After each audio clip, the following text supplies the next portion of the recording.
Cortito, pero editando esta serie. Encontré un nuevo. Ahora sí. Bueno, viene Eduardo.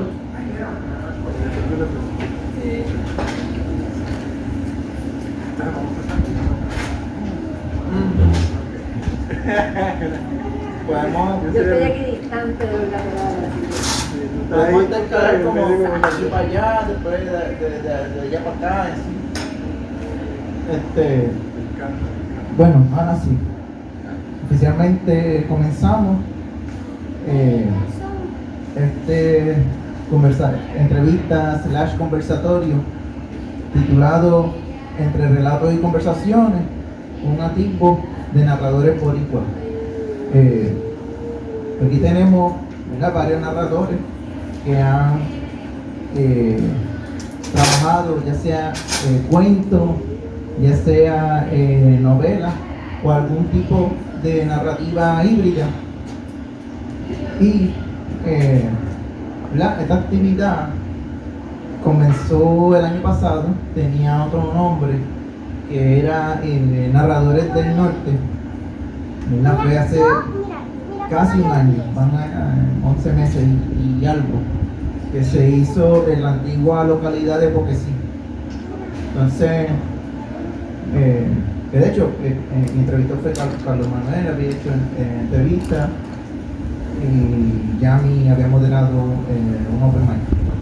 Entonces, este año pues, estamos acá en la nueva localidad y sin más preámbulo, voy a empezar hablándole un poco de cada autor.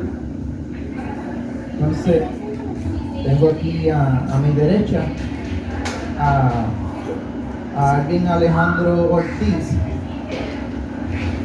¿verdad?, que llegó un 18 de abril del 89 a Carolina, en Borinquen, Puerto Rico, criado en los montes de Trujillo Alto y Carolina, simultáneamente en Aguadilla, extasiado con inteligencia natural, cultivó sobre 30 semillas letradas en más de 20 jardines de palabras e hizo zarpar 10 piraguas caribeñas letradas. Cuenta con estudios e interpretación bíblica, análisis de escrito, técnicas de investigación de la Universidad Teológica del Caribe, en Trujillo Alto. Estudio en escritura confesional o creativa con la poetisa y educadora Mayrin Cruz Bernal. Pese a tener adiestramiento en varias ciencias, se otorgó un bachillerato en autodidactismo 101, una maestría en educación natural, eso es importante, y un doctorado en ingeniería de palabras.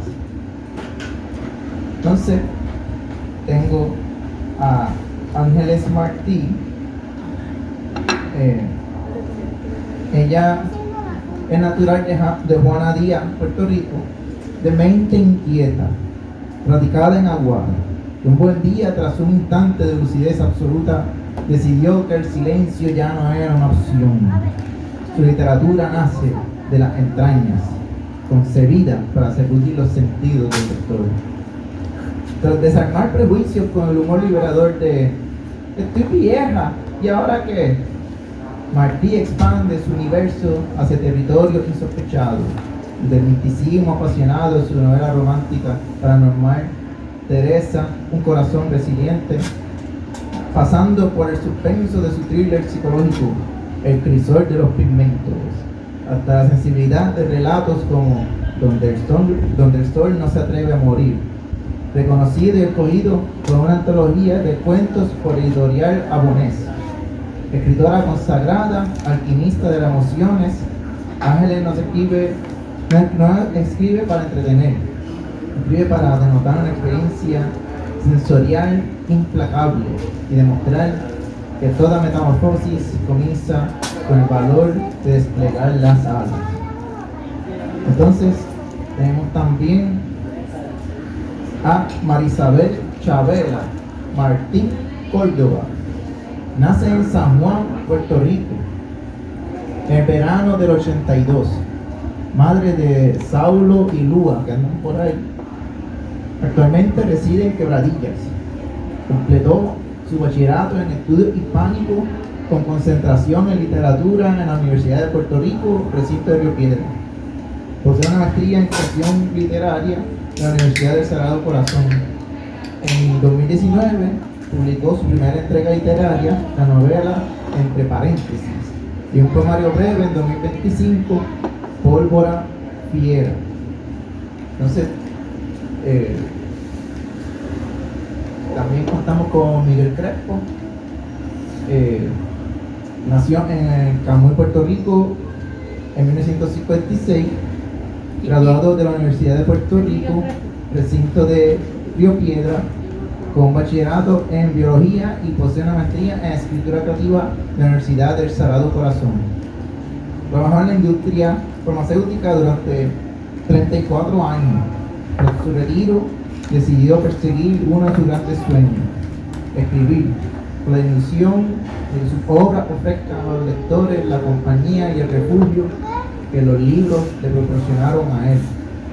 En 2023 publicó su primera novela, Aroma Salitre, una historia romántica que se desarrolla en la playa del Peñón Amador en Camuy y que está basada en hechos reales.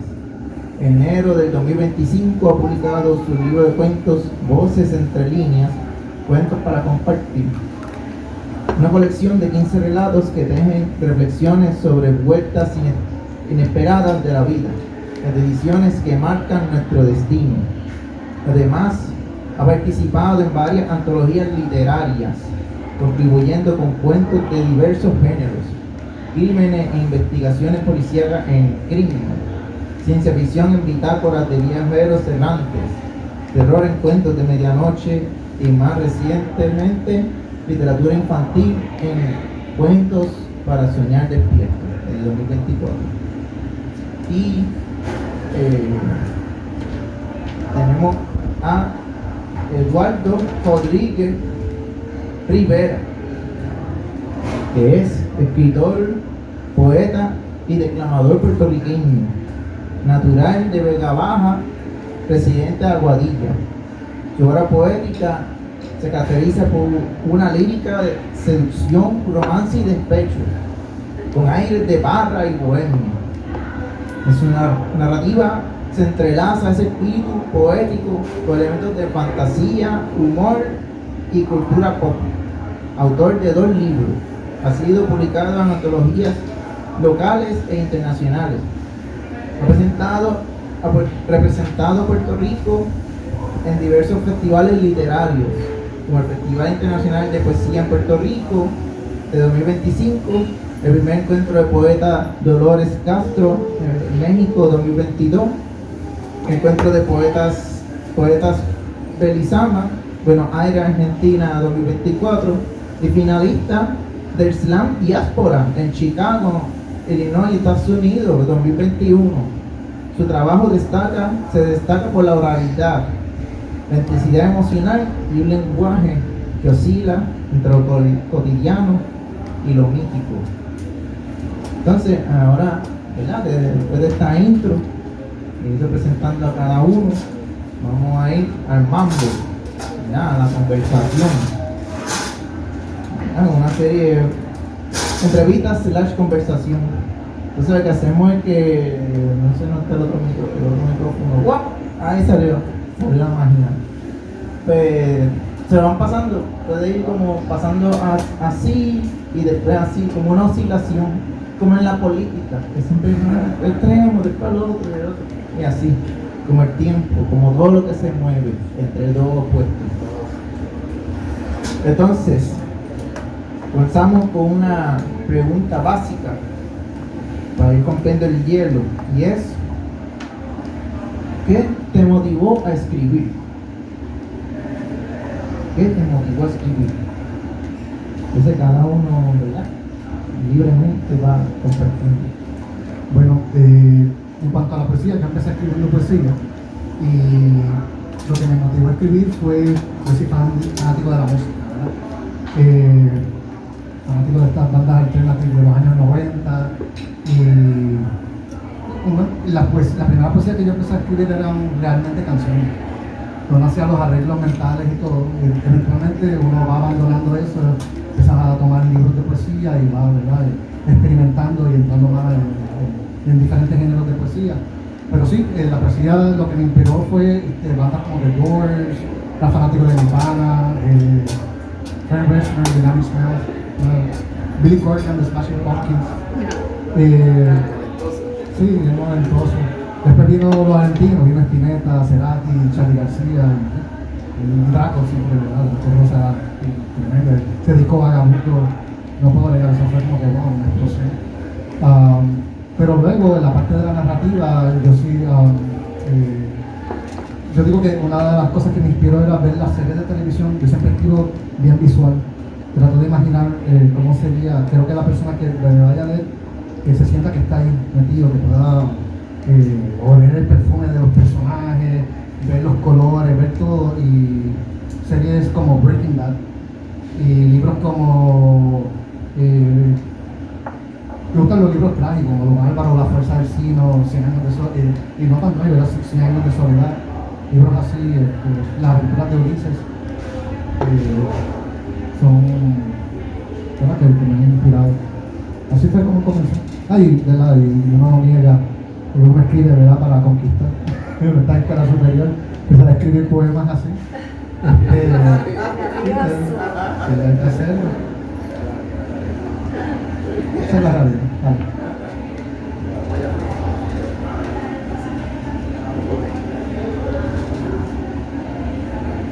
Bueno, saludos, buenas noches. Yo me crié entre gente de campo, entre jíbaros. Y mi mamá y mi papá me enseñaron a leer desde bien temprano, desde bien chiquitito. Apenas salí de la barriga de mi mamá, me dieron libros, me dieron cosas de arte. Mi papá, recuerdo que me dio una pala y un pico y me pusieron a trabajar y a leer y a escribir. Pero entonces cuando yo iba a la escuela, me di cuenta de algo interesante, que es que se comentaba a menudo que el jíbaro es tonto, inculto. Y eso me chocó porque lo que yo viví no era eso. Y también se comentaba que los indios eran infantiles, yo decía, que su cerebro era de la época del Neolítico, eran inmaduros, no tenían cultura, y que España llega y trae la cultura y la inteligencia, y posteriormente Estados Unidos llega y trae más cultura y más inteligencia. Y eso me chocó porque no era lo que yo aprendí con mi familia y con los libros que leí. Así que ese es el primer catalizador que mueve mi interés por evitar, digamos, lo que ya está en muchas universidades y escuelas. Luego me motiva ya de adulto, digamos, cuando estaba como en los 20 y pico. Y lo que fui aprendiendo en la universidad, de la mano principalmente de una profesora que se llamaba Alba Raquel Falero La Santa, que me mostró que hay mucho más dentro de la poesía, muchas manifestaciones, que no solamente una. Así que comencé a estudiar y me inspiré a escribir como para desahogarme y para mostrarle a otras personas las distintas manifestaciones históricas y milenarias que hay de la narrativa, la poesía, y también aportar algo sobre la historia que lamentablemente ha quedado escondida entre la alfombra. Eso es parte de lo que me motiva a escribir.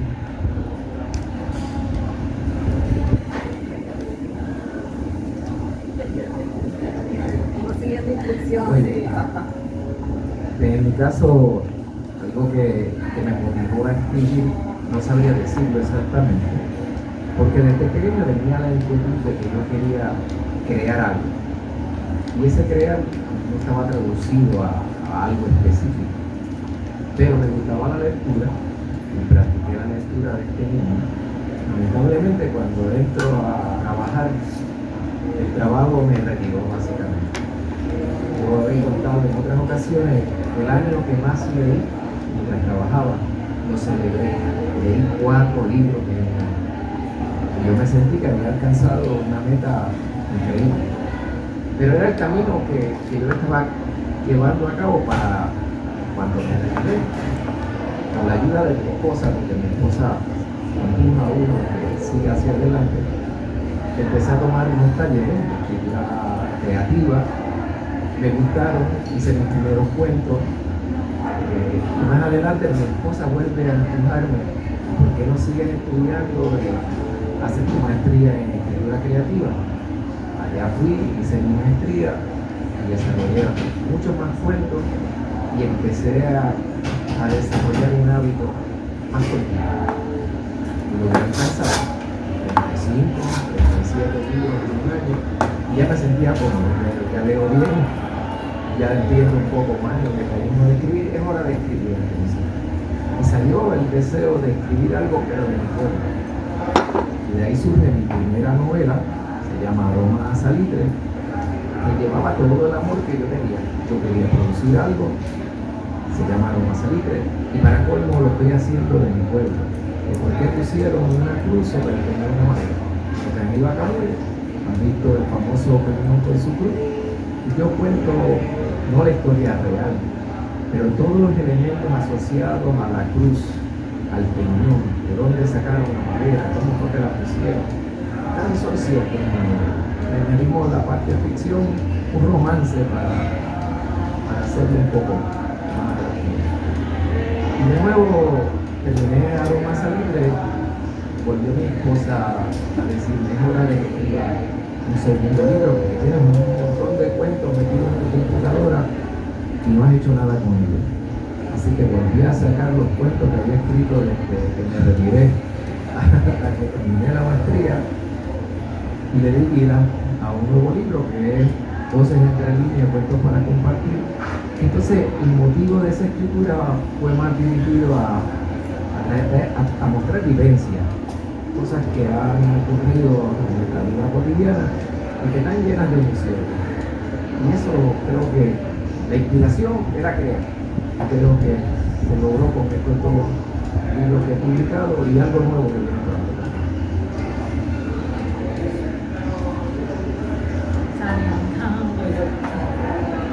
Bueno,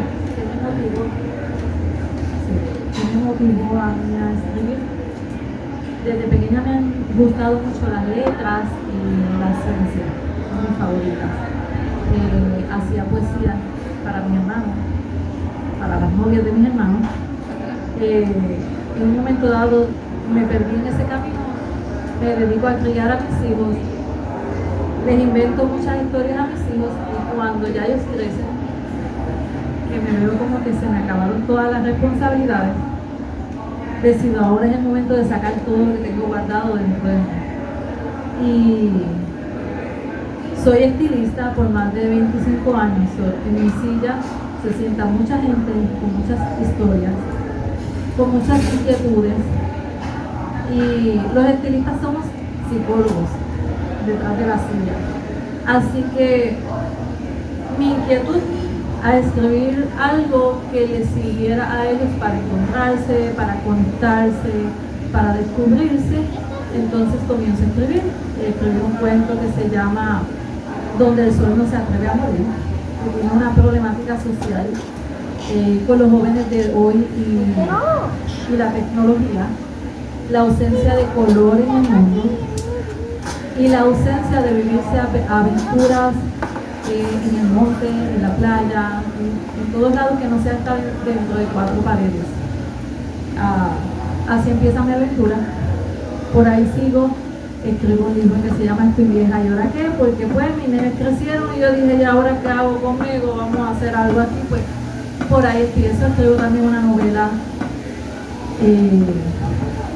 que trata sobre la resiliencia y sobre cómo resolver esa situación, ¿verdad? De una mujer, Teresa, y tengo otro thriller psicológico, El Tresor de los Pigmentos, muy interesante. Así que mi inspiración para escribir fue conectar a las personas, ayudarlas a encontrar su camino, básicamente guiarlas. Hola, yo escribo, yo creo que por instinto, el arte que mejor se me dio porque no pinto, no soy como mi hija que entiende esa línea. Y es una manera de, ¿verdad?, de mirar la vida, de reflexionar en ella y de expresarse. Desde tercer grado me recuerdo de escribir poemitas y jugar con la palabra. En cuarto año tuve una maestra excepcional que me enseñó a amar la literatura de verdad, profundamente. Salí de la escuela sin saber qué quería estudiar, pero tuve la suerte de conocer a Mara Pastor y a otro amigo Pablo que estudiaban literatura. Y yo, coño, entonces estudia, aquí es una carrera, que no lo pensé antes. Y así fue que entré al bachillerato de literatura en estudio hispánico. Nunca terminé un cuento, como narradora nunca terminaba nada. Y entonces hice la maestría de creación literaria en Sagrado y ahí pues tuve que poner un punto final. Y así es que sale entre paréntesis. Si no, probablemente no la tuviese escrita, estaría guindando. Eso me ayudó y tengo que reconocerlo. Esta primera novela sale de esa maestría. Y me ayudó a tener los lectores que me animaron, va bien, me dio esa confianza, porque como narradora, pues no, la verdad es que no encontraba ese punto final.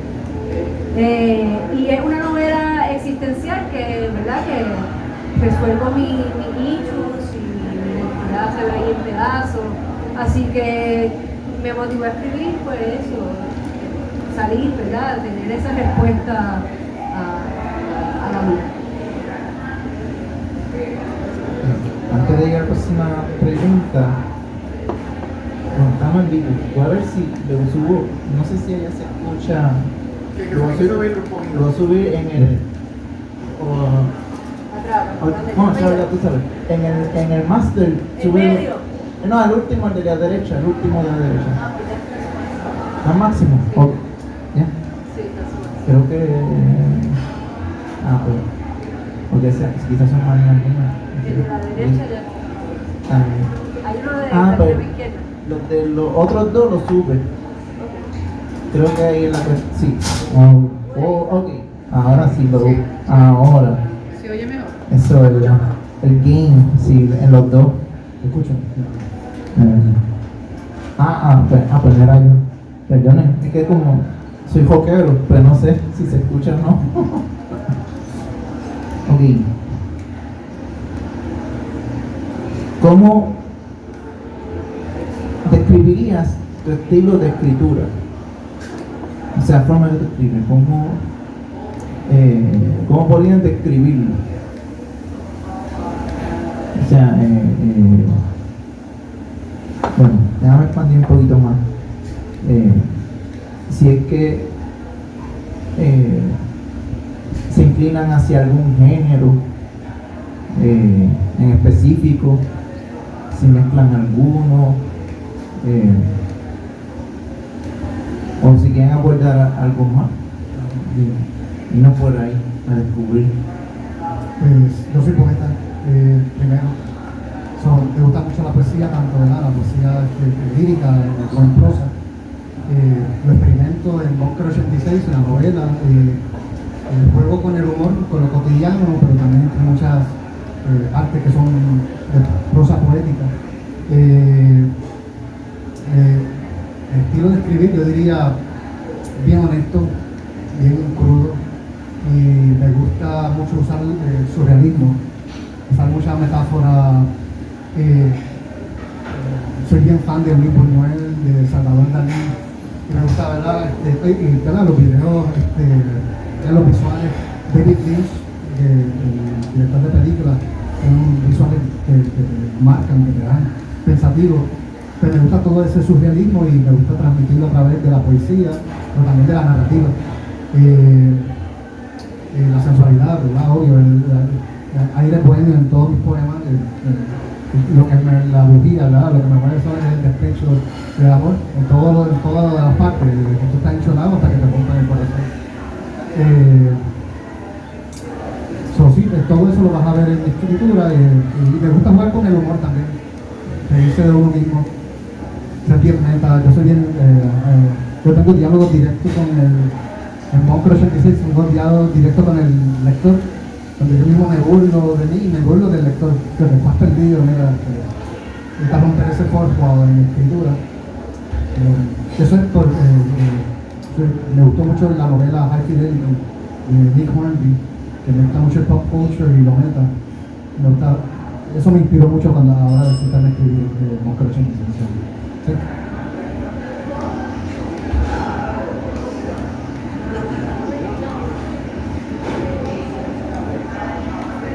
Metódico. Antes que todo, metódico. Y eso porque por más de 10 años, además de haber estudiado electricidad, pues por más de 10 años trabajé como electricista, supervisé perito, ingeniero electricista y trabajaba con planos eléctricos y reportes científicos y demás. Por ende, esa metodología también la aplico en mis escritos. Juego con las palabras, la cantidad de las palabras que quiero utilizar. Entonces utilizo capas de significado, como metáforas también para lo que usamos en la poesía. Entonces transmito varias emociones, varias imágenes visuales, varios mensajes todos al mismo tiempo. Es como una cebolla, uno va pegando la cebolla y va encontrando capas y capas. Y también pues la poesía, pero la poesía, como se ha venido haciendo por distintos grupos humanos a través de los miles de años, no solamente la métrica y la rima, que nos han sido legadas principalmente de Jaime, de otros pueblos, ¿no?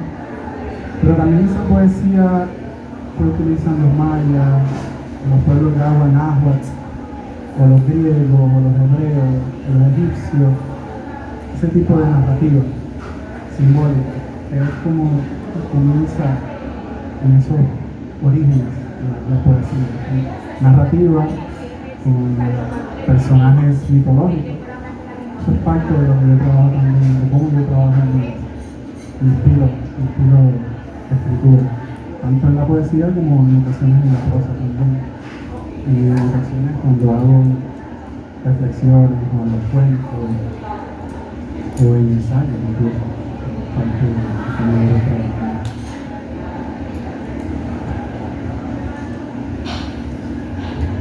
En mi caso les voy a hablar del 2003.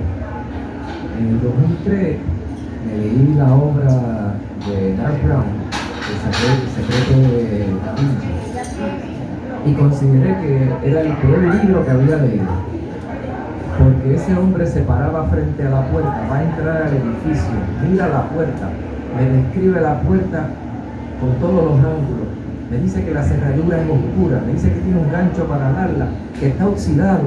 Yo decía, pero ¿por qué me acaba de abrir la maldita puerta aquí en la yo no podía con eso. Pero me leí el libro, se lo cuento a una amiga mía de Jalía, y me dice, Miguel, eso es literatura, ¿eh? Así que se escribe con los detalles, que te envuelva realmente, que tú sientas que conoces esa puerta, que si tú te paras frente a esa puerta, tú la puedes reconocer. Seguí leyendo, y llegó el momento en que entonces tenía que escribir. Y mi editora dice que yo parezco un Dan Brown, que me gusta dar detalles adicionales, que no son necesarios. ¿Para qué le vas a decir que el piso está manchado de unas pintas blancas? Para que lo vea, porque el piso está manchado, donde yo estaba el hombre. Yo me siento identificado en el momento que yo puedo describir un poco más de detalle el camino que va andando. Él decía ahorita sobre el perfume. Las flores están en mis cuentos, en mi novela. El aroma salitre yo lo describo más de una vez porque lo percibo, porque lo siento. Y pienso que el lector se va a involucrar más en mi obra si le puedo proveer esos detalles.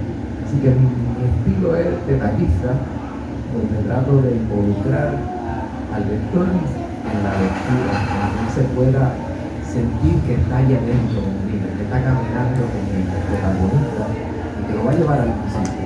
Y si se encuentra la maldita puerta esa, yo la voy a describir no tan como Dan Brown lo hace, pero va a haber algunos detalles de esa puerta.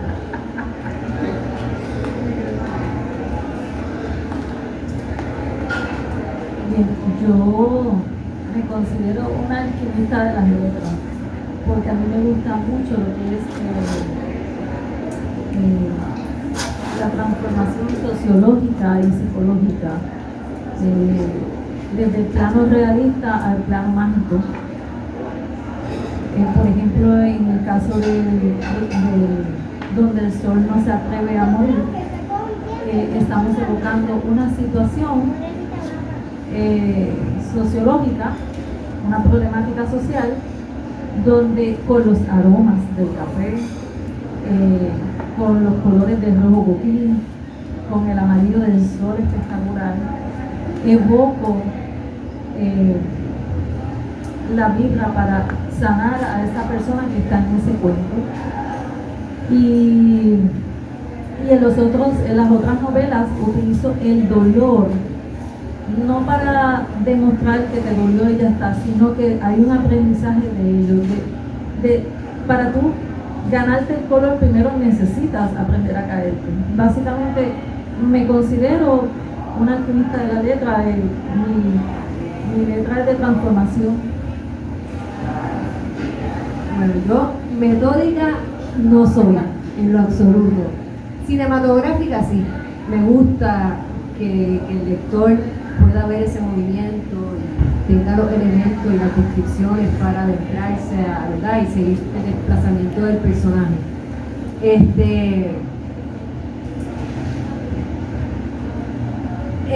La inspiración y la salida suele ir de la herida, de pulgar y de qué es lo que te duele, y ahí es que vamos y de ahí partimos. Ese es mi arranque. Y creo que, volviendo al primer punto, ¿verdad? Es lo que me motiva, ¿no? Ese es el motor de mi narrativa. Buscar respuestas o más problemas, tal vez, complicárselo, ¿no? A veces eso es lo que pasa. Pero por ahí va la cosa. ¿Podemos hacer preguntas? Sí. Sí, pero Chris, si quieres. No, para ella, dijiste que escribes desde el dolor. Pero ¿por qué no puedes escribir desde el joy and happiness, la felicidad? ¿Por qué exactamente? Porque la felicidad está resuelta. En ti. Pues es algo que está resuelto, entonces el dolor y sobre todo el miedo, lo que podría pasar, lo que no quisiera, mi mayor miedo de mi hijo, que no de repente le pase algo, eso, o sea, no hay manera de escribir y de resolverlo, que me da la oportunidad de resolverlo. Pero la audiencia no ha resuelto la felicidad. Pero No eso todo el cada mundo la uno, tiene. yo no escribo como Ángela para que la gente resuelva no es mi literatura. Sí, otro estilo, sí, que cada uno tiene así. Esta es buena. Esta pregunta que voy a tirar es tremenda. El gran cuco. ¿Cómo enfrentas la página en blanco? ¿Cómo la enfrentan? Ese gran misterio, el cuco. Bueno, la página en blanco, antes de yo sentarme a la página en blanco, ya hay una serie de pensamientos, análisis que se hacen antes, ¿verdad? Pero cuando me voy a sentar a escribir, ya yo estuve un mes, semanas, meses, con unas ideas en la mente que estaban ahí marinándose. Y a veces es varias ideas que se vuelven un mejunje, y tú creas un poquito mejor de aquí y un poquito de acá y creas algo más coherente, algo que más va alineado con lo que tú quieres escribir. Pasa mucho, en la poesía me pasa un montón. Tiene un simbolismo. Me acuerdo hace tiempo yo vi el parecido que tienen las medusas, las aguavivas, con los hongos. Y yo dije, me gustaría escribir un poema sobre hongos que quieren ser medusas. Algo así, algo random. Entonces, pero no me entraba por ningún lado y un día cambiando y le dije, bueno, me fue una esquinita de pan y saqué el poema. Pero en mi mente estaba ahí coqueteando con la idea por meses. Hasta, eso es como cuando una efervescencia que te da y en el momento que menos indicado, te sentaste y lo escribiste. Lo mismo me pasó con Bunker 86. Yo soy fan del tema del viaje en el tiempo, de toda la vida. Soy fanático de todas esas películas de viaje en el tiempo. He fantaseado cómo sería tú viajar al Festival Marisol en Vega Baja y Manatí en los años 70, cómo hubiera sido estar en Woodstock, o todo en esta época, ¿verdad? De los años 80, volver a la época. Los hippies, Enrico. Todo eso. Entonces yo decía, ¿cómo sería? ¿Verdad? A mí soy un freak de la historia. Y yo dije, bueno, el Time Machine no existe, pero yo me lo voy a inventar. Entonces yo digo, no hay un libro de un Time Machine en Puerto Rico todavía, pero me presento y escribes tú. Y voy a hacer la versión que a mí me guste y con todas las cosas que a mí me gusten, los elementos que a mí me gustan.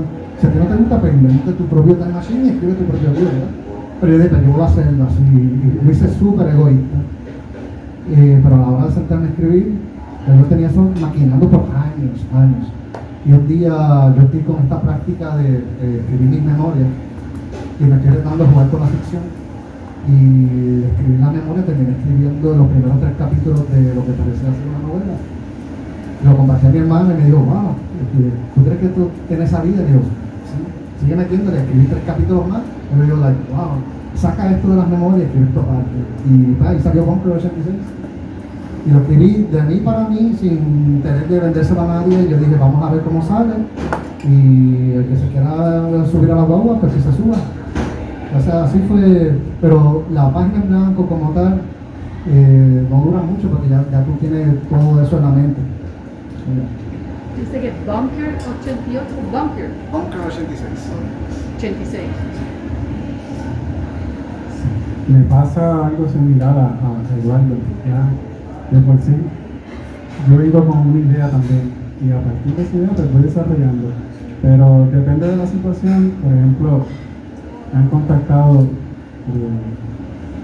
de otros países para participar en antología, o yo he sometido escritos para antologías o concursos. Y lo que hago es que observo la temática, ¿no? El tema que me piden y busco sinónimos o busco el significado de las palabras en esa temática.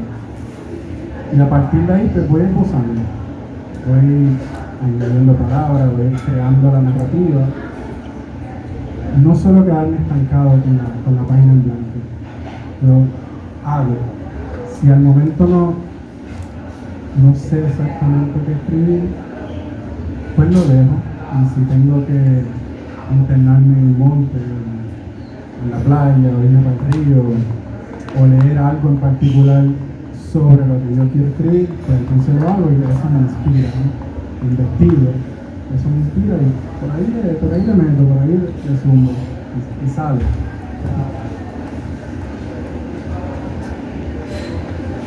En mi caso, yo creo que el autor debe ser disciplinado antes de sentarse a escribir. Hay que buscar los detalles, las ideas, poner algunas. En mi caso, yo escribo novela o escribo cuentos, pues trato de identificar dónde lo voy a localizar, qué conflicto va a tener, quién va a ser mi protagonista. Yo corto fotografías y las pongo frente a mi computadora. Si voy a hablar de una mujer y su pelo es largo, pues busco algo que se parezca a esa mujer, pelo largo, con oscuro, piel canela, y la tengo frente a mí. Y eso me permite, y busco describir sus emociones, sus pensamientos, en qué cree, qué no le gusta realmente, qué odia. Y todo eso está anotado durante el mes. Cuando escribí Aroma Salitre, para poder empezar a Aroma Salitre, estuve como 6 meses. Primero buscando la verdadera historia de lo que pasó en Camuy, y segundo, creando ese formato que ya tengo, donde desarrollo personajes, donde hablo de conflictos y donde puedo desarrollar hasta el final. Esas son las bases para poseerme a escribir. Pero la página en blanco de vez en cuando surge cuando estoy desarrollando un cuento, por ejemplo, y lo escribo. pero lo que escribo no es lo que quiero. El primer cuento que escribo en Voces entre líneas tiene que ver con una maestra de matemáticas que está viviendo encerrada, vive en el condominio La Codicia, apartamento 69, y lleva más de 30 días encerrada en el apartamento, y con la única persona que he hablado es con el gato. Y ahí me detuve. ¿Y qué le puede decir el gato y qué le va a contestar el gato? Y puse un par de ideas porque le habló al gato y el gato le dijo a ella. Y el lápiz ahí porque no me gustó lo que me hizo. Y tengo un problema. Cuando dejo algo incompleto, no me gusta lo que he escrito, sueño con eso. Y el problema era en el sueño que el gato le estaba contestando, el gato maullaba. Y le decía, que el gato maulla, sí, te lo voy a escribir. Y volví a trataba, abría los ojos, porque abro los ojos y digo, no lo voy a escribir porque tiene un disparate.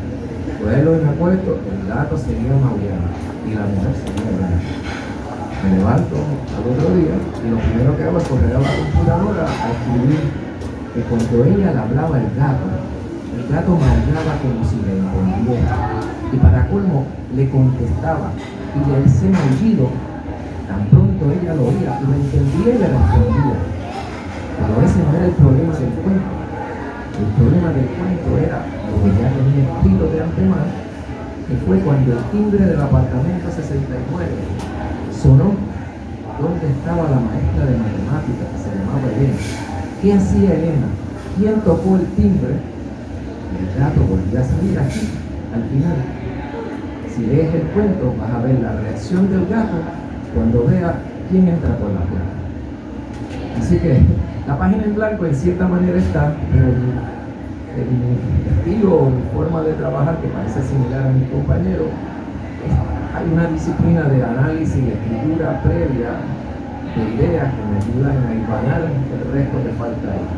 Y cuando escribo algo que no me gusta, que yo lo considero página en blanco, lo suelto, descanso y de momento la historia aparece y se va.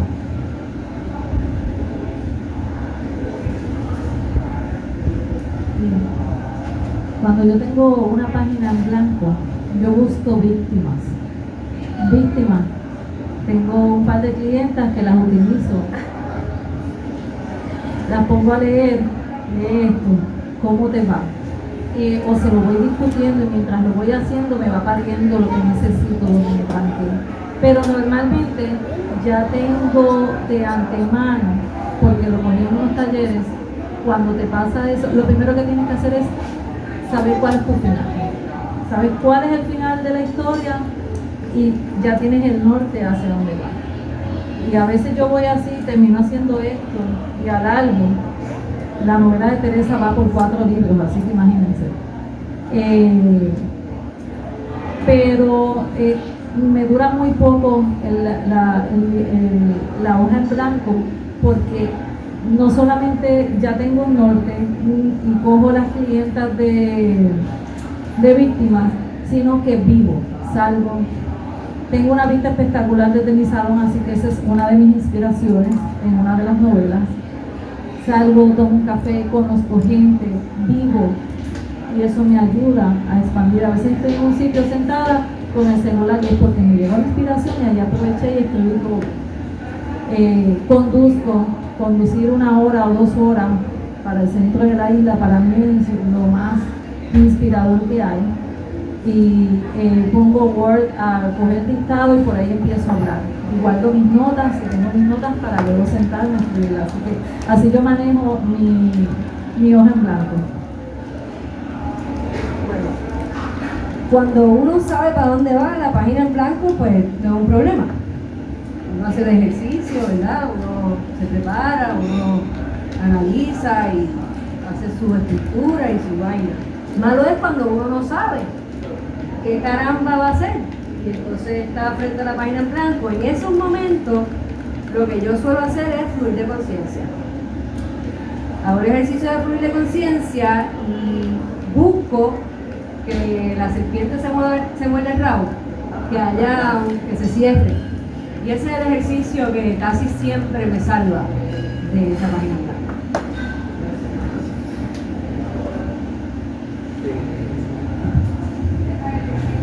Estuvimos cogiendo tips aquí, diferentes maneras de atacar esa página, el cuco.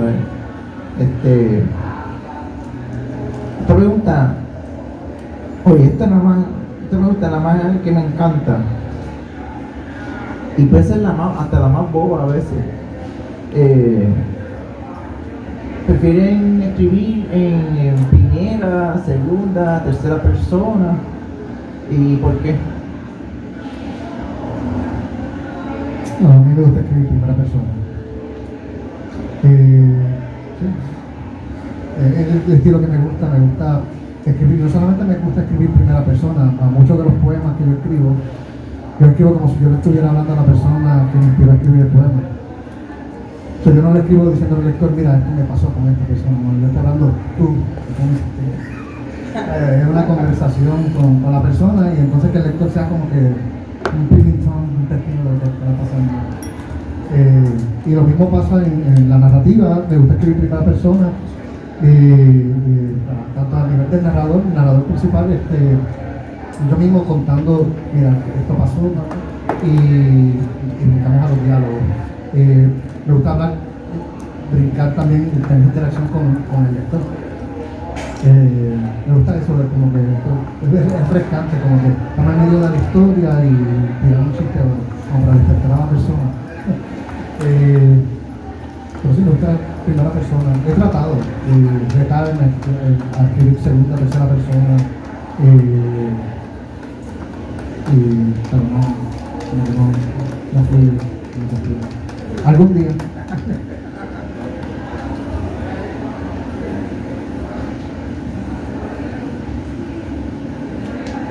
En la poesía, primera persona, con Eduardo también. Es un diálogo con la persona que lee. Es un diálogo con la persona que lee. Y cuando son relatos, microcuentos, casi siempre yo creo que me he ido más por lo omnisciente. Yo estoy arriba en una nube observando todo y veo toda la trama. Pocas veces lo he hecho en primera persona, en tercera persona. Omnisciente, sí. Cuando son ensayos o temas lingüísticos, por ejemplo, cuestiones de investigaciones, pues ya es un poco más neutral, ¿no? Dependiendo si quiero ser objetivo o quiero dar mi opinión, pues ahí creo que fluye entre un alejamiento o un acercamiento con la persona que leo. Pero sí, no me interesa mucho.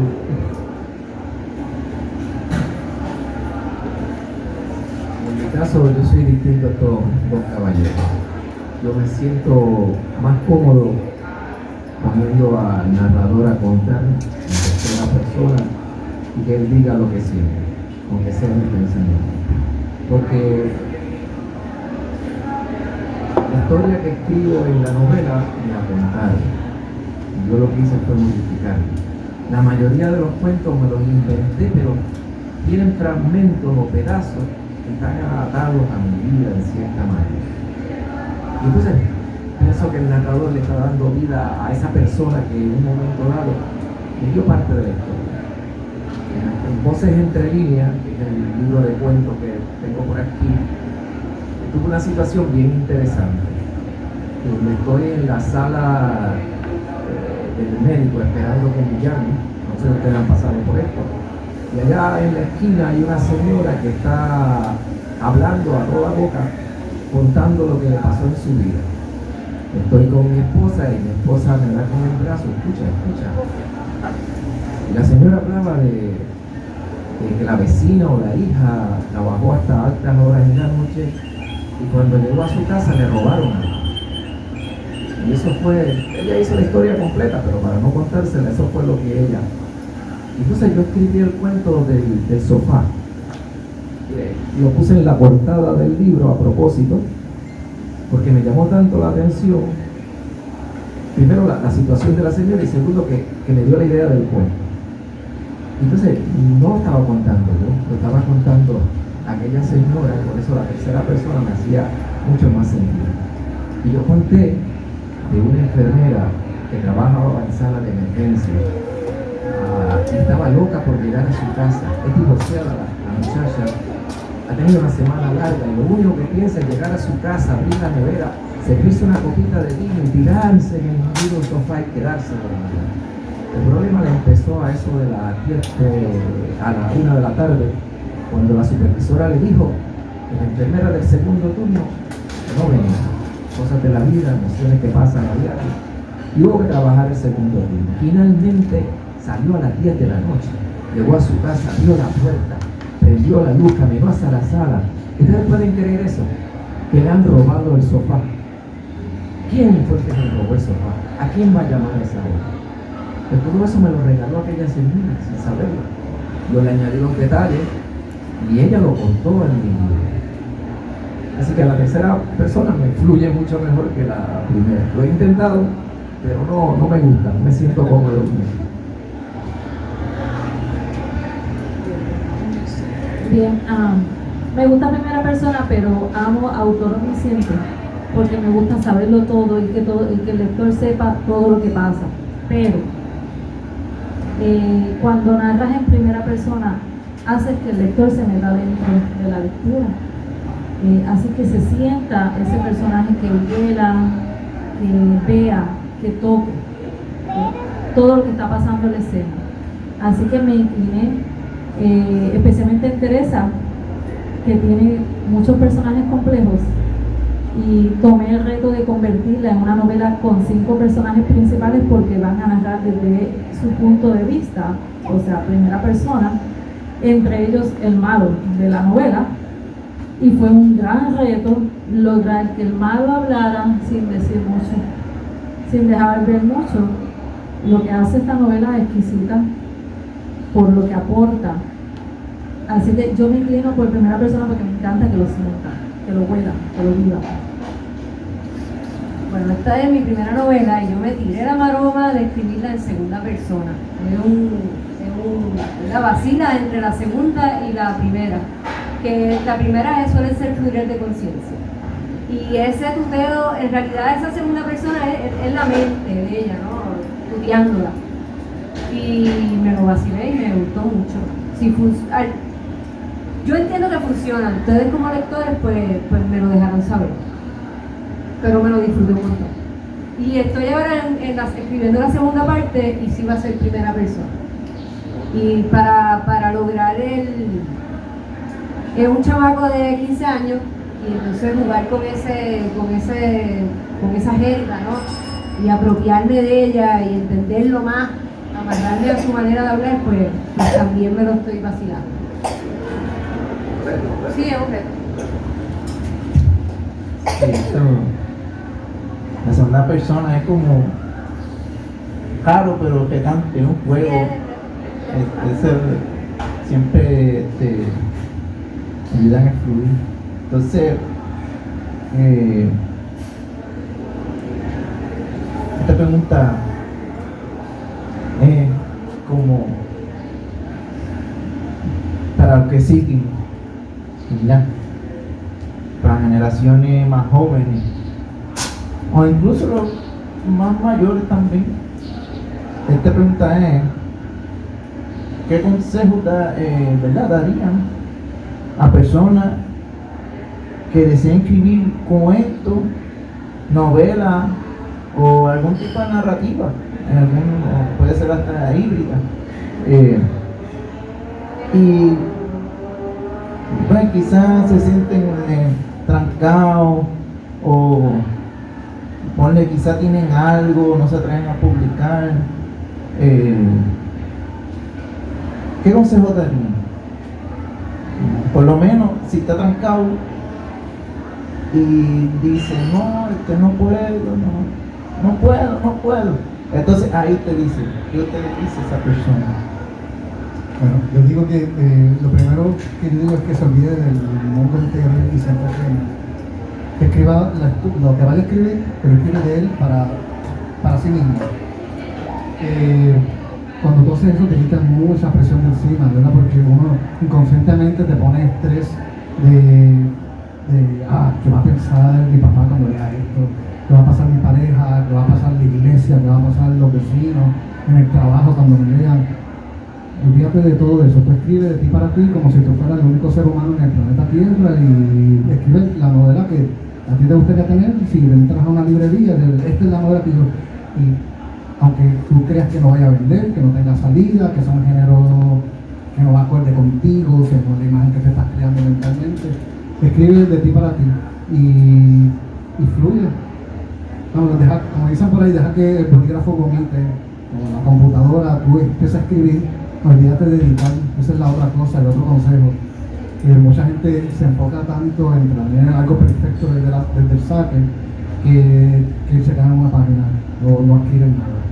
No, tú simplemente escribe, deja que sacan todos los disparates, escribe todo lo más que puedas y a la hora que te tengas que sentar a editar, edita, ¿verdad? Que si no hace sentido porque estás escribiendo algo histórico, esto no pega con este año, o estás usando una palabra específica muchas veces, todo eso lo vas a atrapar a la hora de editar. Tú siéntate a escribir y deja que la historia salga. Y después te llega con lo que. Ay, no lo compartas. Ese es el otro consejo. No lo compartas mientras lo estás escribiendo. Porque todavía la historia está, cuando la tienes a mitad, todavía tú no sabes cómo va a terminar la historia. Puede ser que una persona tratando de ayudarte, te coja y te baje, o trate de influenciarte a escribir algo que no es lo tuyo, o te baje el moco, como dicen por ahí. No, tú sé leal a lo que tú quieres escribir, y si lo vas a compartir, compártelo cuando ya lo tienes ya terminado o a punto de terminar y con gente de confianza. Y cuando ya lo tengas ya ready, que te sientas listo para ir, tú puedes dárselo a todo el mundo. Pero es cuando ya tienes la historia. Sí.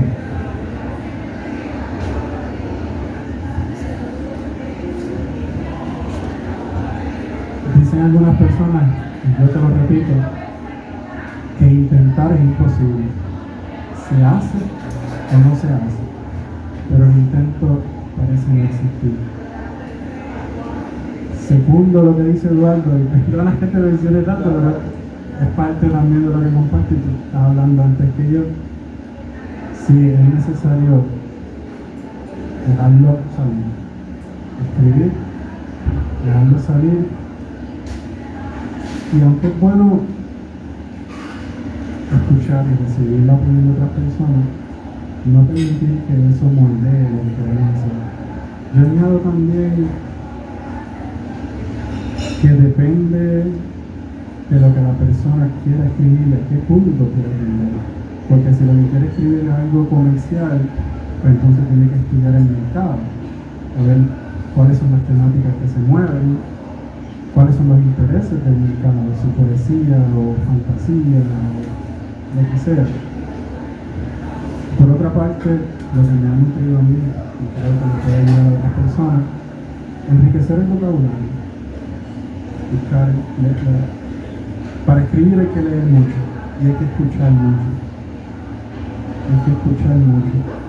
También escuchar la historia de las personas, como comentaba el compañero Miguel también. Escuchar las historias y, como comentaba Ángel, eso nos nutre. Y al fin de cuentas, pues, es como leer un libro vivo y nos lleva a escribir también.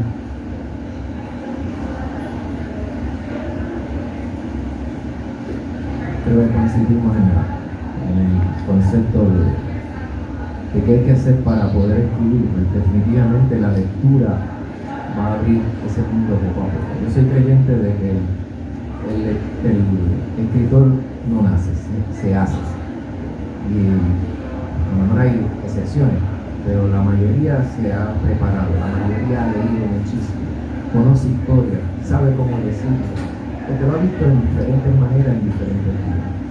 Así que eso es lo primero. Lo segundo, yo creo que estamos llenos de historias alrededor de nosotros, de personas que sienten, de personas que quieren ser escuchadas, y y que nosotros en el rol de escritores deberíamos aprovechar para darle seguimiento, para que otras generaciones conozcan lo que está pasando en esta época, porque estamos viviendo una época única y está llena de esas historias que tienen valor, que vale la pena contarlas para que mañana alguien sepa de qué fue lo que pasó, de cómo vivimos la pandemia, de cómo vivimos el revolú de la política, de cómo trabajamos cuando hubo guerra o cuando ocurrió un temblor como el que ocurrió los otros días. Si podemos contar esas historias, nuestra generación futura va a aprender de nosotros. Y si tiene, en cada historia que escribimos hay un mensaje, aunque a veces no lo vemos, pero el mensaje está ahí. Y ese mensaje enriquece a la próxima generación, al próximo lector que pase por esa historia, se va a llevar. Y ese es el valor que podemos dejar escritos. Así que leer, escuchar y transmitir la historia que estamos viviendo.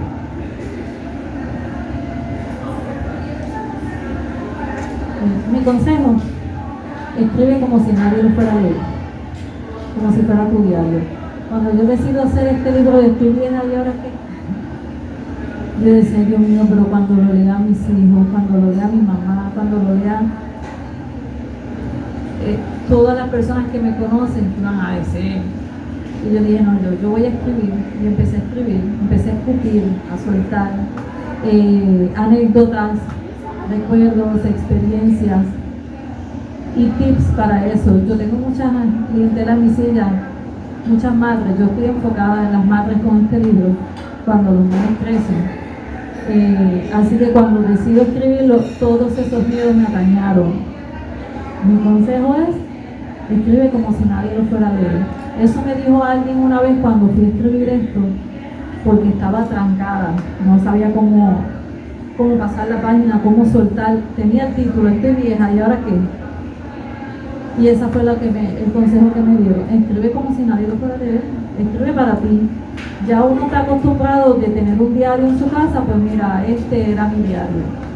Y de ahí empezó todo, eso es lo que yo aconsejo, como si nadie te fuera a leer. Sí, estoy de acuerdo con los 4 compañeros, ¿verdad? Escupimos, dejamos que el bolígrafo vomite, lo soltamos todo, y estamos bien conscientes de lo que dijo Miguel, que la literatura es registro. Nos preguntamos, ¿verdad?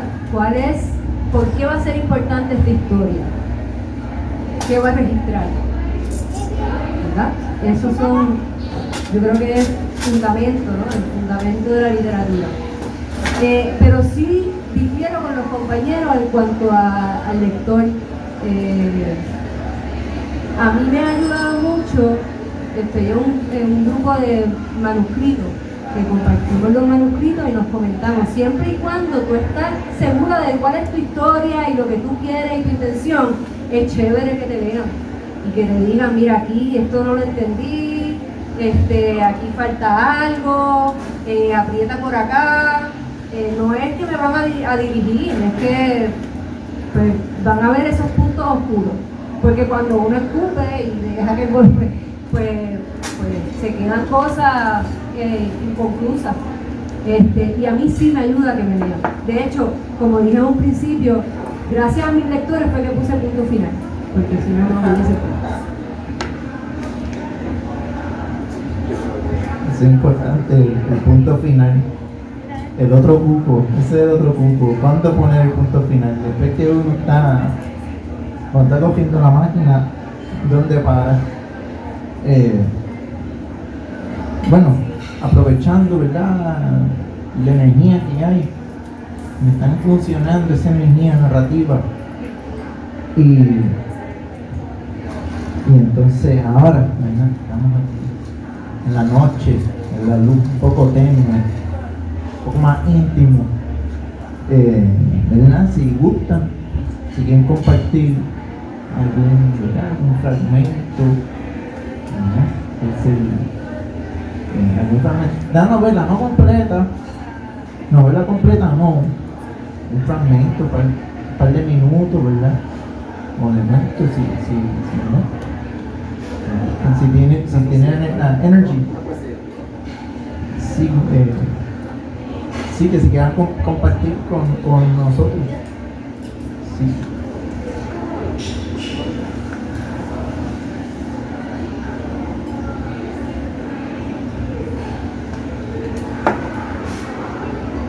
Voy a leer un extracto de boca.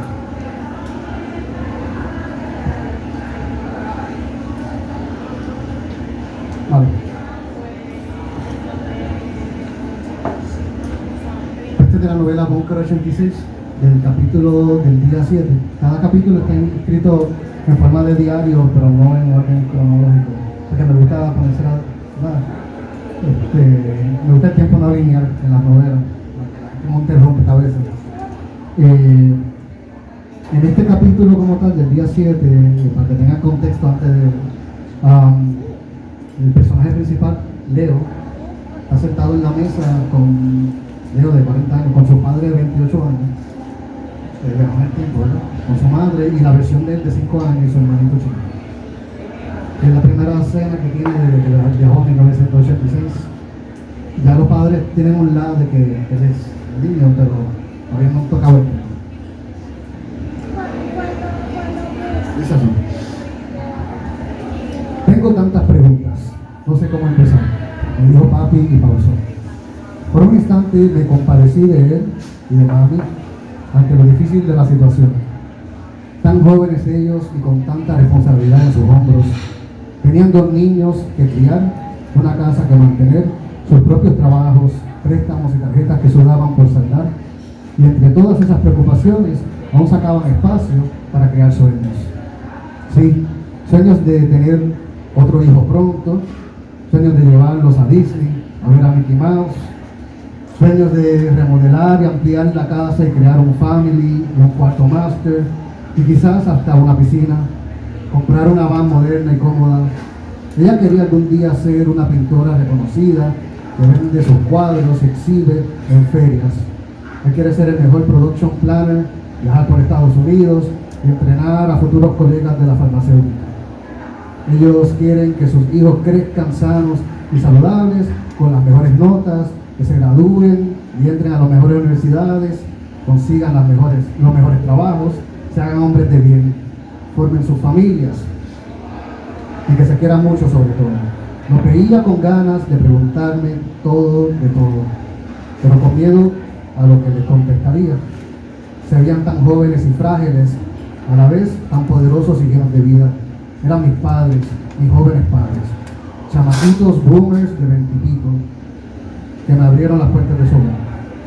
Yo, que sé la película de sus vidas, al menos la que me quisieron mostrar. ¿Qué les podría decir? Me miraban con esos ojos de Funko Pop, y lo único que se me ocurrió decirles fue: sus hijos saldrán independentistas, ateos y liberales. Una de las que dije es falsa, adivinen. Ellos me miraban con cara de ¿qué tipo de juego enfermizo es este? ¿Independentistas?, dijo Leo padre, con cara de frustración. Eso no puede ser posible si la estabilidad está a la vuelta de la esquina. Mis hijos son más americanos que Kennedy y John Wayne. ¿Qué? ¿Eso es lo que te preocupa, Leonardo?, dijo Alba. ¿Mis nenes desde latas? A todo esto yo me reía desde las cavernas más profundas de mi amor negro, especialmente de que pegaron las incorrectas. Gracias a Dios, esto fue solo un test de esos viajosos que me tiro de vez en cuando, o no decía nada. Y bueno, me miraban con esos ojos de Funko Pop y lo único que se me ocurrió decirles fue nada, fluir, hacer poco en un party de música. Hace poco en un party de música electrónica en la Posita Teodoro descubrí que esa era la respuesta de todas las inquietudes: fluir, estar presente, ser uno con el segundero que te baila con el latir del viento. Los miraba y antes de que dijesen nada, que me preguntaran por enfermedades, divorcios, nietos, accidentes, muertes, nacimientos o cualquier incierto andar del mañana, me comí mis palabras, me las comí, bien egoísta, y usé esta escena y este comedor donde hoy yo mandaba. No me obligarán a comer lo que sirvieron, ni bistec ni la puta tuna de lata. Y seré quien dicte esta extraña cena que Luis Buñuel hubiese querido filmar. Mira mami, y ella solo me preguntó: ¿Cómo crees que pasó todo esto? COVID. Creo que fue el COVID. O si no, estaría ahora mismo en la sala de mi casa en Aguadilla soñando con esto. Se supone que he salido de trabajar de mi casa. Es una cosa del futuro, el work from home. Y después de apagar la computadora y darme un par de tragos para bajar el estrés, debí salir para acá, para quedarme el fin de semana con ustedes. Al parecer, o me quedé pegado escuchando música o tengo COVID sin saberlo. Puedo decir que siento la nariz funny desde hace unos días. ¿Sabes? Ese feeling cuando sin querer uno inhala agua de playa mientras chapucean en la orilla. La quemazón después, llevo días sintiendo eso. Debo tener esa mierda de COVID. Perdón, Leito y Geray, eso no se dice. Yo eso espero para seguir. Bueno, lo más seguro que me he quedado pegado en casa y eso es todo. Y pronto despertaré y todo esto será un lindo viaje que quizás recordaré y se los contaré entre chistes cuando los visite en el siguiente siglo. Cuando me digna salir de mi cueva del oeste, donde llevo hibernando con mis libros sin publicar. Y hablaremos de estas loqueras, pero no aquí. Aquí nunca comemos, solo en Thanksgiving. Usualmente cenamos en el family, que aún no han construido. Allá cenaremos y les contaré mientras vemos películas de guerra o de vaqueros ultraamericanos como John Wayne. Me ve a Leo Padre con mi sonrisa de joder. O alguna de romance y comedia para complacerte, mami. O alguna de esas extrañas Cindy que ustedes fingen tolerar, pero a mí y a le iba a hablar del pequeño brother Osman, pero no quería arruinar el momento y tumbarles más lamento. A mí me gusta. Sí, probablemente fue eso. No podía creerlo. Era el Zeus de esta mesa, donde siempre me sentí como el caracol juzgado, el brochazo fuera de la mocheta, el galillo inaceptable de la gran función, la lanzada fuera del cuadro en un double play. Era Zeus. Entonces me levanté como dueño de la casa y salí a buscar alcohol. Sabía que papi usualmente lo escondía debajo de las gavetas. Seguí buscando hasta que voilà, un cañita debajo del fregadero. Era reciente, el mismo cañita que papi estuvo conservando por muchas fiestas. Tenía pasas, nueces, ciruelas, frutas, especias. Ese gancho de cañita no iba a saber tan bueno como sabía en los 90. Está recién parido, pero algo es algo. Y qué mejor que estrenar este gancho con mi padre. Sirvió un shot para los dos. Él me miró en shock por la desfachatez de recorrer la casa como si fuese mía. Me inspiraba para brindar, pero antes miré a mami y le dije: no te ofrezco, porque sé que no te gusta, pero ¿quieres? Ella aceptó. Creo que lo hizo solo para entorpecer el flow. Así que salí a buscar otro vaso y seguí. Pero solo un chispito, que no bebo mucho, un chispito iris. Los tres teníamos trago en las manos mientras Leito y Geray se habían ido a brincotear a los cuartos. Yo levanté mi vaso y brindé con él como me enseñó. Por aquí lo miro, por aquí lo veo. Gracias a Montevideo, hijo de la mata tuerta. Tú que te quieres entrar y yo que te abro la puerta. Papi me interrumpió perplejo para terminar el brindis. Era algo bien de la familia. No todo el mundo sabía el brindis de los Rodríguez.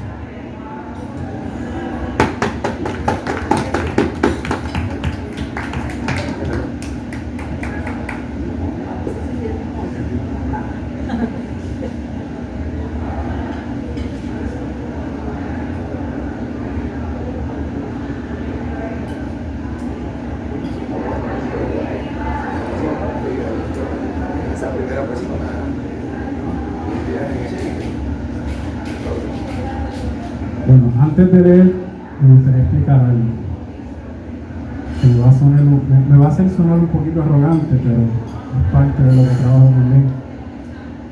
Yo manejo varios idiomas: el francés, el italiano, el portugués y el inglés, y llevo desde agosto del 2025 estudiando Mayatán o Maya Yucateca.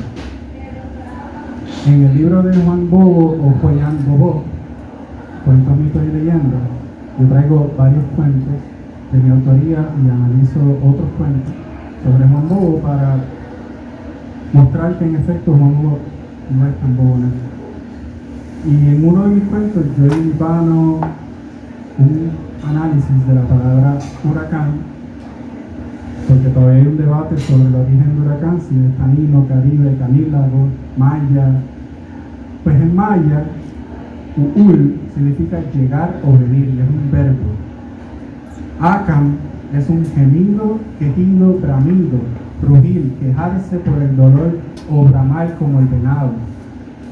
Uul es un dardo, como el de un rayo, como el de una relámpago. Hum es un ruido y Aam es recio o arreciar como el viento. Se pronuncia Aam. Hay muchas formas, eso que yo acabo de hacer es una localización. Una de mis investigaciones es que huracán sufre una transformación por la confusión, la mezcla de los distintos idiomas que se hablaban allá en los 1500 y que acá en Puerto Rico también se estaba hablando una variante del maya. Y eso es parte de lo que yo trabajo en el libro. No voy a leer el cuento porque es bastante extenso, pero solo quería tirar esa bolita de nieve para dejarla corriendo por ahí. Sí voy a leer de una antología publicada por el Factor Literario, es una editorial chilena, y en esta antología, Lo breve y lo feroz, me permitieron compartir 3x3 microrelatos que se inspiran en situaciones que yo he visto. El concierto tan hermoso llamado El Boceteo, que a veces no me deja ver cuando las aves están haciendo el amor y los pescados quitándole a sus parejas debajo del agua. A ese le titulé Boceteo cultural. Al otro le titulé Canto de palomas. De niño se había convencido de que debía alcanzar el tope: casa, carro, estabilidad, libertad económica, desarrollar sus proyectos, dejar una herencia a la humanidad. Veía situaciones y deseaba dejar soluciones para la posteridad. Qué bien se ven así con tanta serenidad, casi como si no tuvieran preocupaciones. Qué bueno verte de nuevo. Mira un poco, toma. Está bueno. A veces me pregunto cuánto tiempo llevan por aquí. Es curioso porque siempre encuentran algo diferente. Mira, hace tiempo que te veía. ¿Qué es la que hay contigo? ¿Qué es de tu vida? Me alegro de verte. Oye, estás activa como siempre. Los otros días me preguntaba por ti. Siempre te veo por aquí y hace un par de días que ni te veo. Cualquiera diría que te volaste para otro país. Va. A veces deseo volar para el monte y escapar de todo el ruido. Te gusta, lo sé. Toma, mete mano. Otra vez. Gracias, se me cuidan. A sus 75 años, solo le quedaba la compañía de las palomas en la espalda. Y el de Boceteo cultural, a veces pienso que las mejores historias son las que no están escritas, las que deambulan por los parques, las que acampan debajo de un puente, las que se pescan a la orilla del mar, las que habitan cubículos de oficina, las que nunca son publicadas por la academia. Si tengo una cuerda de terreno y en el medio de esa cuerda te pongo a ti a observar, ¿cuántos codos tiene la cuerda? Ahora mismo tengo el cerebro fundido. ¿Qué? ¿Serio? Tienes dos, porque en la cuerda estás tú, con tus dos codos. Me cogiste tonto con eso. Digo, con una sonrisa mía. Pero por lo menos me hice reír un poco y te cambié esa cara de perro rabioso. Ahora iba alegre y hasta más tranquila. Ese intercambio de humor con el ferretero le había cambiado el ánimo. La sonrisa le duró poco. El boceteo de sus vecinos, la gritería, las detonaciones de sus motoristas y sus carros le cortaron la inspiración. Le violaron el descanso. Le violaron los oídos. De nuevo, su rostro como perro listo para morder. Su mirada gritaba por descanso. Pedirles consideración era como insultarlo en la nueva cultura reggaetonística y del delanteo de 670.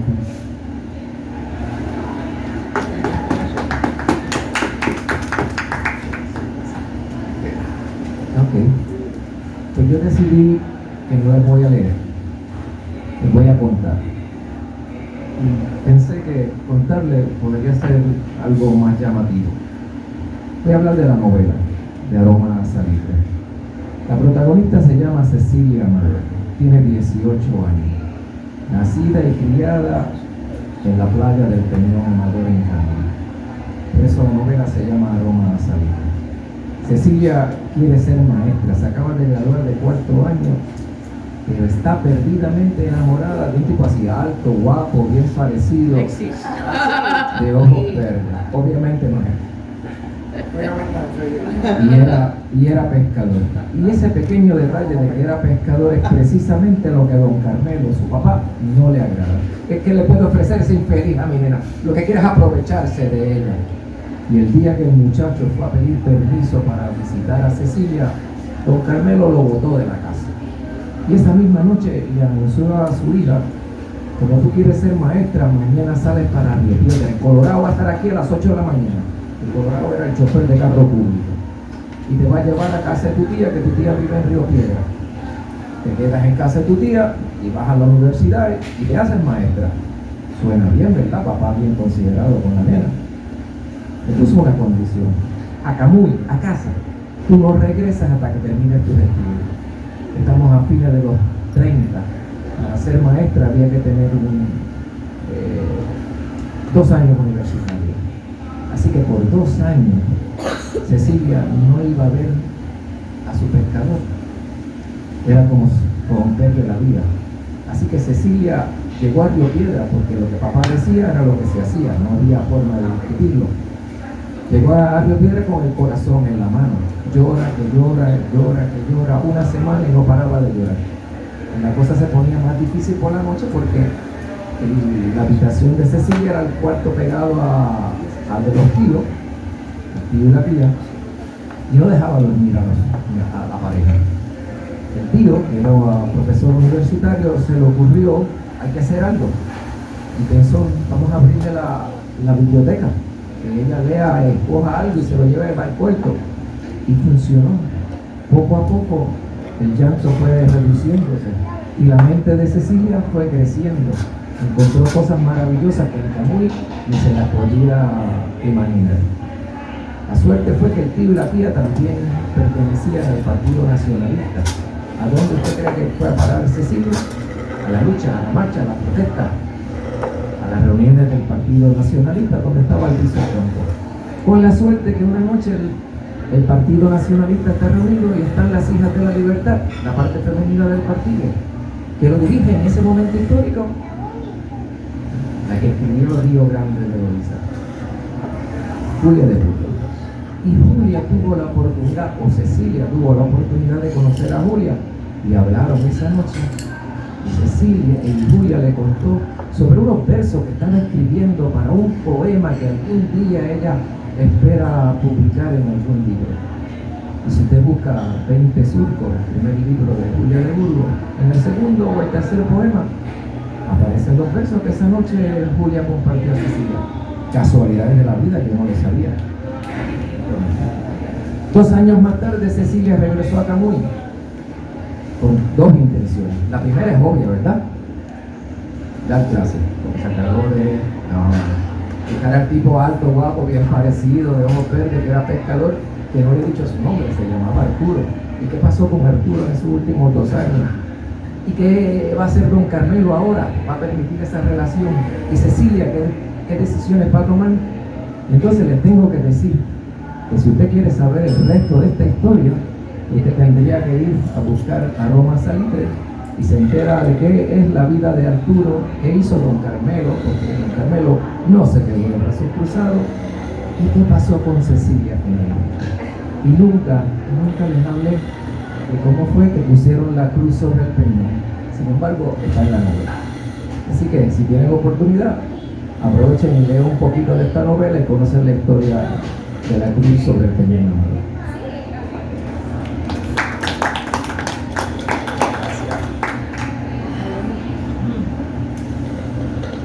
Bien, yo les voy a leer un poco de Estoy vieja y ahora que lo que es el cambio de piel. Me hubiera gustado leerles del crisol porque está espectacular, pero todavía está en tinta y papel, hay que dejarla ahí quietecita porque tiene demasiada sorpresa.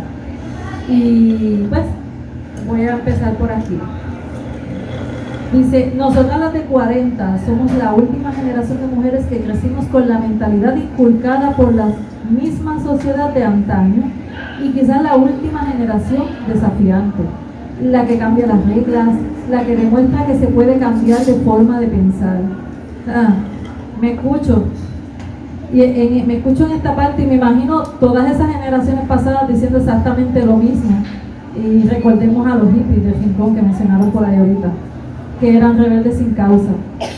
Es por ello que para muchas de nosotras, y me incluyo, concebir el sistema de las nuevas generaciones, de las que ya saben y deciden qué no quieren en su vida y qué sí quieren, es algo muy raro. Y cuando llega ese momento de nosotras, nos sentimos aventureras, retadoras, fuertes, disculpen, y poderosas. Así me siento yo desde que volví a nacer. Por ende, nos amamos más por las metas que llegamos a cumplir después de que nuestros hijos han salido de nuestra vida, el cambio de vida repentino que podamos tener, o rupturas mismas.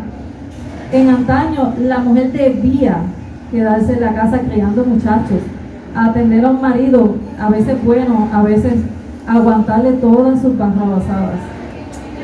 Su lugar era en la casa hasta el día de su muerte. Las que se iban en contra de ese único estilo de vida eran las llamadas solteronas. Esto eran los tiempos de antes. Así se les decía que si a los 30 no se habían casado y no tenían hijos, iban a ser una vergüenza para su familia. De hecho, era vergonzoso estar en esa posición. Muchas veces de niña yo escuché conversaciones de mi mamá y otras personas con tono de pena y bochorno cuando se referían a la solterona del barrio. Bendito, pobrecita. Eso era lo que decían. Hoy día son más los jóvenes adultos solteros que hacen su vida como quieren, que aquellos que siguen el patrón de la vida normal de antaño. Hoy día son menos los que paren. Crían perros, pero no crían niños. Por otra parte, te cuento que mi sueño realizado siempre fue ser mamá joven.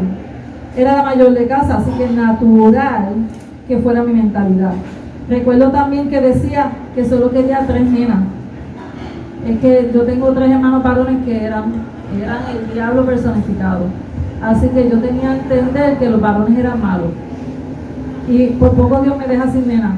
Me dio una nena y 2 varones. Muy buenos todos, por cierto. Y los amo a los 3 por igual. Yo sí me casé muy joven, a los 17 años. Así que fui creciendo con ellos y claro, gracias al ex esposo que escogí, pude convertirme en la mujer que soy hoy. Su apoyo siempre fue esencial en el desarrollo de mis hijos y mío, pues básicamente me crió. Por mi parte leí, aprendí mucho para enseñarle a mis hijos lo que yo misma no sabía aún.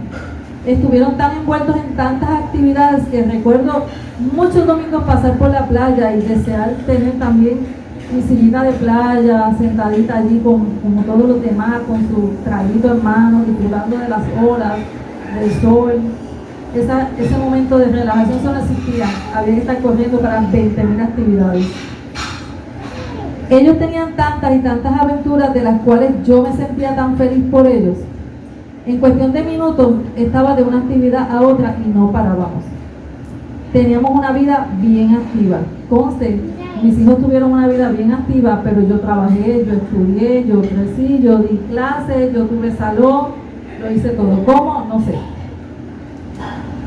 Yo creo que un día de esos hoy y termino como zarigüeya, morir del estrés. No puedo. Teníamos una vida bien activa. No había espacio para internalizarse. Así que, y adelante lo de la zarigüeya. Bueno, pero ¿saben qué? No cambio nada, ni me arrepiento de cómo fue. Quizás solo ser mejor madre de lo que fui, mejor esposa, mejor mujer de sociedad. Amo en lo que se han convertido mis 3 hijos.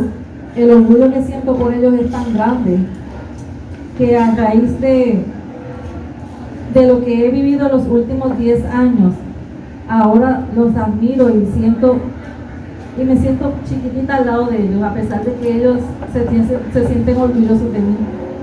Recuerdo el día que sentí que se me cayó el velo de los ojos, que corrió la cortina y me vi sola, muy sola, destruida, absorbida por la vida y creyéndome más pequeña que nunca, sin confianza, sin energías, sin compañía y sin más metas que las de intentar sobrevivir.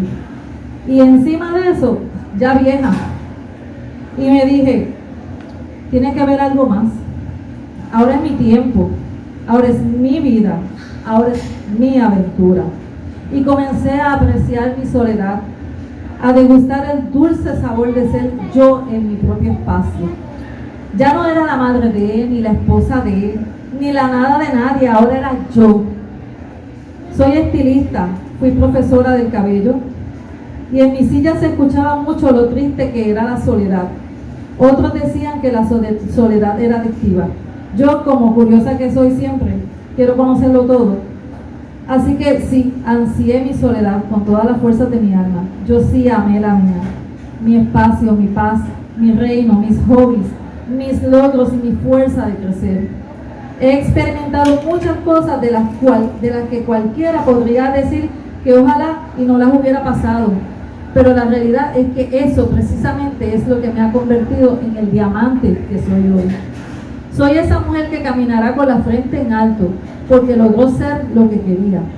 Soy esa mujer que ama cada instante que ha vivido y que algún día mirará atrás y dirá, lo logré.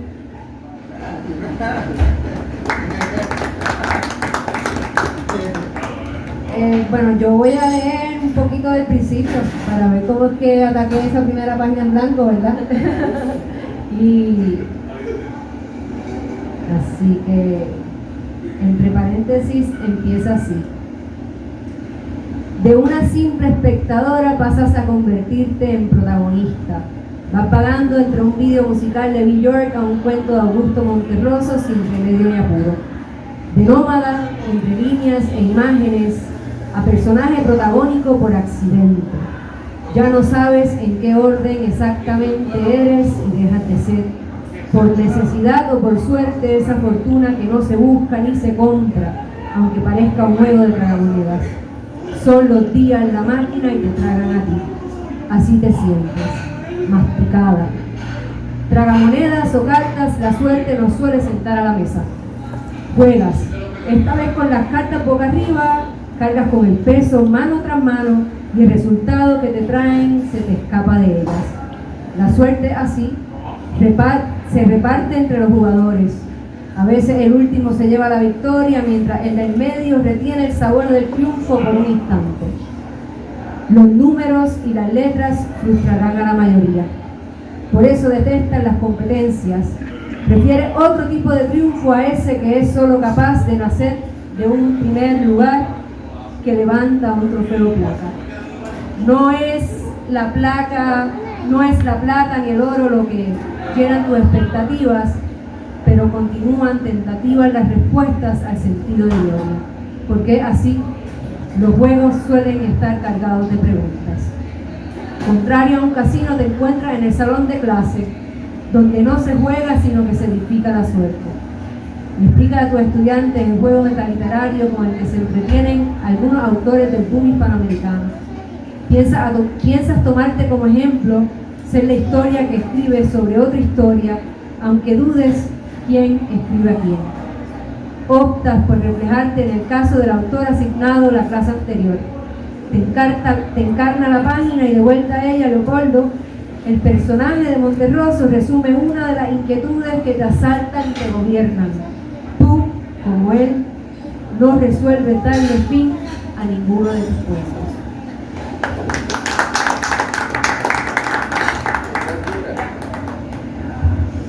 Sí, bueno, hemos concluido esta parte. Súper agradecido la oportunidad de tener esta conversación, slash, entrevista, slash, lectura de narrativa. Nada, agradecido, ¿verdad? Del lugar también, porque sí. Nada, va a haber un pequeño break antes de la música, y que, porque nos da sed. Entonces, Una foto, por favor. nada, pues, gracias. Vamos ahí. Gracias a ti, tú sabes que yo nunca presenté esta novela, porque salió para la pandemia, así que la engaveté y nunca la he presentado, así que esta es la primera vez que hablo de ella. Así que te lo agradezco. Sí, Esa puerta sigue ahí. eso sí. Digo, no, Buenas igual tardes, no, la dicha fue. Eso es, no me hermano, eso es poner.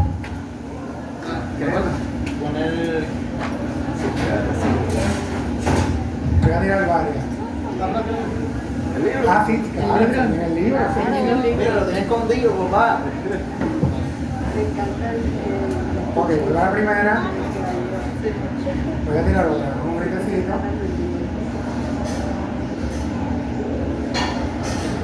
Tirar otra, espérate. Diferentes ángulos, esto es.